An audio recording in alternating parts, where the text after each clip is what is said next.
Good morning students. Last lecture में हमने pteridophyta के बारे में पढ़ा था कि किस तरीके से हमारे जो प्लांट है जहाँ पे हमारे क्या टेरिडोफाइटा को क्या कहते थे, वास्कुलर सीडलेस प्लांट, जिनमें हमारी सीड्स नहीं होते हैं और वास्कुलर सिस्टम डेवलप होता है। ठीक है, तो उसका एग्जाम्पल हमने देखा था क्या, फर्न। फर्न हम लोगों ने मोस्ट कॉमनली देखा था। आज हम बात करेंगे इनकी फेनेरोगेम्स की। ठीक है, फेनेरोगेम्स क्या होते हैं? सीड प्रोड्यूसिंग जो हमारे प्लांट्स होते हैं उन्हें हम क्या कहते हैं, फेनेरोगेम्स। ठीक है, तो फेनेरोगेम्स की अगर हम बात करें तो फेनेरोगेम्स हमारे दो टाइप के होते हैं। ठीक है, एक होते हैं जिम्नोस्पर्म और दूसरे होते हैं एंजियोस्पर्म। ठीक है, तो जिम्नोस्पर्म हमारे वो होते हैं जिनमें हमारी क्या होती है, सीड्स हमारे नेकेड होते हैं, नेकेड सीड्स, यानी कि हम क्या करते हैं, इनको इजीली देख सकते हैं, वो हमारे क्या हो गए जिम्नोस्पर्म। और जिसमें हमारे कवर्ड होंगे वो हमारे एंजियोस्पर्म। कैसे? अब अगर आप देखो देवदार का पेड़ देखते हैं तो हम उसमें देखते हैं पर्टिकुलर कोन लाइक स्ट्रक्चर जो लटका हुआ रहता है बाहर की तरफ, है ना, तो वो क्या है, उसका रिप्रोडक्टिव ऑर्गन है।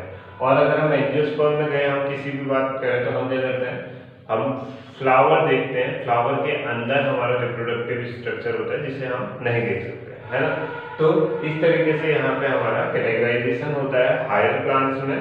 तो सबसे पहले हमारे क्या है, जिम्नोस्पर्म, फेनेरोगेम्स विद नेकेड सीड। फेनेरोगेम्स होंगे जिनके पास हमारे कैसे सीड है, नेकेड सीड। ठीक है, दूसरी चीज क्या है, फ्रूटलेस प्लांट। आपने कभी भी देखा होगा देवदार के पेड़ में फ्रूट नहीं लगता है ना।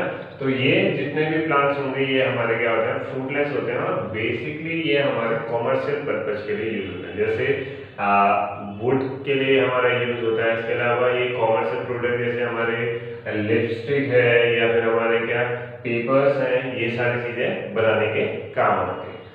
Also plants are perennial, evergreen and would.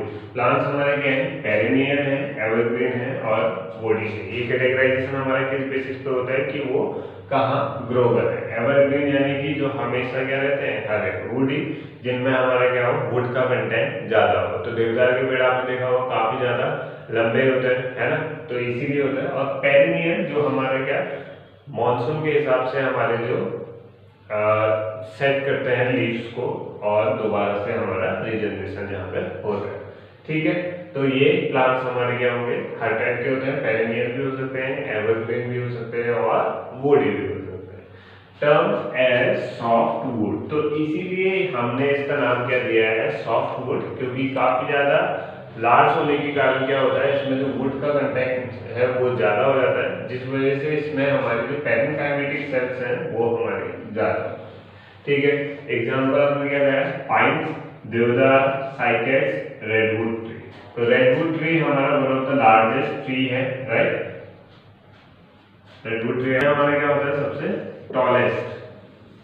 तो ये ट्री जो है सबसे टॉलेस्ट ट्री की स्पीशीज में से हमारा एक आता है। और आप लोगों ने पाइन्स देखा होगा और देवदार आपने नॉर्मली देखा होगा, ये दोनों क्या होता है, काफी ज्यादा लॉन्ग होते हैं। साइकेड्स हमारे छोटे एक गमले में भी लग सकता है, इतना छोटा हमारा प्लांट होता है। ठीक है, तो जब भी आपने इन लोगों को देखा होगा, इनमें आपने देखा होगा कभी भी फ्रूट्स नहीं आते हैं और काफी ज्यादा लंबे होते हैं। और इनकी जो लीव्स होती हैं, लीव्स हमारी क्या होती हैं, कोनिकल साइज में या कोनिकल शेप्स में हमारी क्या होती है, डिस्ट्रीब्यूटेड होती है। तो अगर मैं इनके स्ट्रक्चर की बात करूं, ठीक है, तो स्ट्रक्चर में हमारी क्या है, इसकी ब्रांच हमारे दो टाइप के स्टेम्स हो सकती हैं, पहली ब्रांच और दूसरी अनब्रांच। ब्रांच और अनब्रांच स्टेम का मतलब क्या है, ये हमारी इस तरीके से स्टेम हुई, यहाँ से स्टेम से ये पार्ट निकला, ये हमारा क्या हो, ब्रांच। अनब्रांच यहाँ पे से रूट्स वाला पोर्शन है, सारे के सारे डिवीजन इस तरीके से। अब इसमें आप ये नहीं बता सकते कि स्टेम का डिवीजन कहाँ से हो, है ना। तो इस तरीके से हमारे दोनों के दोनों स्ट्रक्चर यहाँ पे हमारे एग्जिस्ट करते हैं। तो जैसे हमारे पाइन्स देवदार है उनमें हमारा ये रहेगा और साइकेड्स में हमारा अनब्रांच रहेगा। ठीक है, लीफ की बात करें तो लीफ भी ऐसे ही सिंगल और कंपाउंड दोनों केसेस में आकर कर सकती है। सिंगल और कंपाउंड बोले तो कैसे, सिंगल यानी कि सपोज करो ये स्टेम है, इस पे हमारी एक लीफ आ गई। ठीक है, ये हमारे क्या है सिंगल।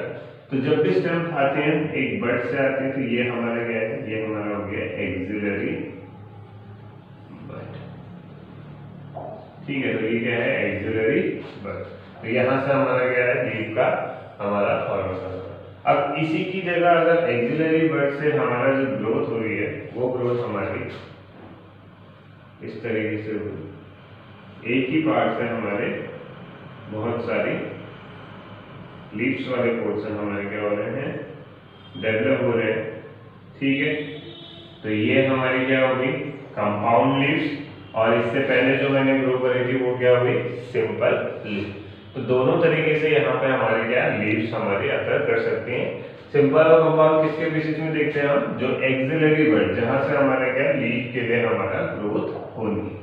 ठीक है, इसके बाद हमारा रूट्स की बात करें तो जो रूट्स होती हैं वो बेसिकली हमारे क्या होते हैं टैब रूट्स होते हैं। टैब रूट्स यानी कि हमारे क्या होते हैं इस तरीके की जो रूट्स होती हैं उन्हें हम क्या कहते हैं टैब रूट्स। अब ये हमारा आप मोस्ट कॉमनली जानते हैं जो कैरेट है, कैरेट के केस में हम देखते हैं जो होती हैं उन्हें क्या कहते हैं टैब रूट्स कहते हैं। तो जिम्नोस्पर्म में ज्यादातर हमारे क्या होती हैं टैब रूट्स होती हैं। इसके अलावा कहीं कहीं पे हमारी क्या कोरेलॉइड रूट्स भी हमारी अकर करती हैं, कोरेलाइट्स रूट्स और माइक्रोराइजा। कोरेलाइट्स रूट्स हमारी क्या होती हैं ऐसी रूट्स जो हमारी क्या होंगी सिम्बायोटिक एसोसिएशन में होंगी, किसके साथ, सिम्बायोटिक एसोसिएशन विद साइनोबैक्टीरिया, तो जो साइनोबैक्टीरिया के साथ हमारी क्या सिम्बायोटिक एसोसिएशन में होती है उन्हें हम क्या कहते हैं कोरेलॉइड लीव्स। ऐसे ही हमारा क्या होगा, अगर ये लीव्स है तो सॉरी ये रूट्स हैं तो ये हमारे किस चीज में हेल्प करेंगी, ये हमारा बेसिकली हेल्प करेंगी नाइट्रोजन के फिक्सेशन। और इसके अलावा हमारा लास्ट हमारा इसमें जो ऑप्शन आता है वो क्या आता है माइक्रोराइजा। तो माइक्रोराइजा हमारा किस वर्क में काम आएगा, माइक्रोराइजा हमारा होता है सिम्बायोटिक एसोसिएशन विद एल्गी। ठीक है, तो एल्गी के साथ जहां पे सिम्बायोटिक एसोसिएशन आएगा उसको हम क्या कहेंगे माइक्रोराइजा। तो ये चीजें आप लोगों को काफी ज्यादा इंपॉर्टेंट हैं, ये जो हमारे बेसिक कैरेक्टरिस्टिक्स हैं ये हमारे पता होने चाहिए। अब इससे आगे हम बात करेंगे किसके बारे में, इसके सेक्सुअल रिप्रोडक्टिव पोर्शन के बारे में, राइट। तो अब हम रिप्रोडक्शन की बात करेंगे तो यहाँ पे जो हमारा रिप्रोडक्शन होगा, रिप्रोडक्शन बेसिकली हायर प्लांट्स में हमारा क्या होता है सेक्सुअल मोड ऑफ रिप्रोडक्शन होता है।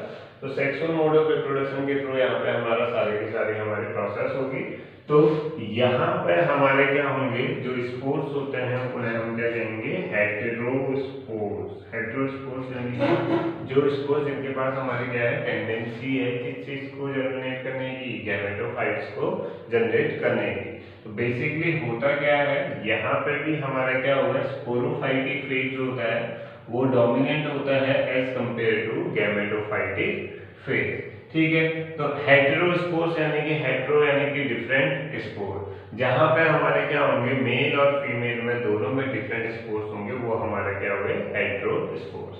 ठीक है, तो यहाँ पे दो टाइप के स्पोर्स हमारे होंगे, एक होगा माइक्रोस्पोर्स और दूसरा हमारा मेगास्पोर्स। माइक्रोस्पोर्स हमारे स्मॉलर इन साइज और जो मेगास्पोर्स हैं ये हमारे लार्जर इन साइज होते हैं। तो माइक्रोस्पोर जो हमारे स्मॉलर हैं वो बेसिकली हमारे कौन से होते हैं, वो होते हैं हमारे मेल वाला पार्ट, क्योंकि मेल वाला पार्ट हमारा मोटाइल होता है तो उसका साइज हमारा थोड़ा स्मॉल होता है। इसी की तरह मेगास्पोर जो हमारा लार्जर होगा वो हमारा कौन सा होगा फीमेल गैमेटोफाइट। ठीक है, तो ये फीमेल गैमेटोफाइट वाला पोर्शन और ये मेल गैमेटोफाइट वाला पोर्शन। इसके अलावा हमारा जो स्ट्रक्चर है उसके लिए यहाँ पर एक पर्टिकुलर टर्म हमारा आता है स्ट्रोबिली। स्ट्रोबिली हम इससे पहले टेरिडोफाइटा में पढ़ चुके थे। क्या होता है स्ट्रोबिली, कोनिकल शेप स्ट्रक्चर, यानी कि कोन जैसे शेप का स्ट्रक्चर होगा जो हमारा क्या करेगा स्पोर्स को कैरी करेगा। तो स्पोर्स को कैरी करने के लिए जो स्ट्रक्चर है वो क्या होगा स्ट्रोबिली शेप स्ट्रक्चर। तो ये हमारा पूरा का पूरा इसमें है। नेक्स्ट लेक्चर में हम देखेंगे कि किस तरीके से हमारा यहाँ पे रिप्रोडक्शन की प्रोसेस होती है और क्या लाइफ साइकिल ये हमारी कंटिन्यू करता है। Thank you for watching.